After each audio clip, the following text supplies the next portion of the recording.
শাপলা হত্যাযজ্ঞের ঘটনায় করা মানবতা বিরোধী অপরাধের মামলায় সাবেক মন্ত্রী ডাক্তার দীপুমণি, সাংবাদিক ফারজানা রূপা এবং মোজাম্মেল বাবুকে ট্রাইব্যুনালে হাজির করা হয়েছে।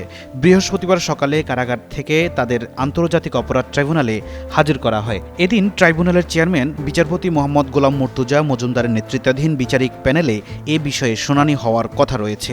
গত ৭ মে দীপুমণি সহ ৩ জনের বিরুদ্ধে প্রোডাকশন ওয়ারেন্ট চায় প্রসিকিউশন। পরে তাদের হাজিরের জন্য আজকের দিন নির্ধারণ করেন ট্রাইব্যুনাল। ওই দিন ট্রাইব্যুনালে প্রসিকিউটর গাজী MH তামিম বলেন,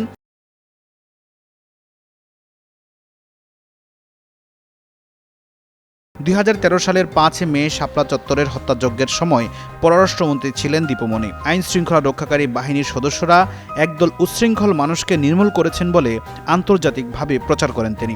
এছাড়া শুরু থেকেই হেফাজতে ইসলামের মহাসমাবেশকে উস্কানিমূলক বক্তব্য হিসেবে ৭১ টেলিভিশনের মাধ্যমে প্রচার করেন সাংবাদিক ফারজানা ও মোজাম্মেল বাবু। বর্তমানে মামলাটি তদন্তাধীন রয়েছে। আগামী ৭ জুন প্রতিবেদন দাখিলের জন্য দিন ধার্য করা হয়েছে। ফখরুল ইসলাম, যুগান্তর নিউজ, ঢাকা।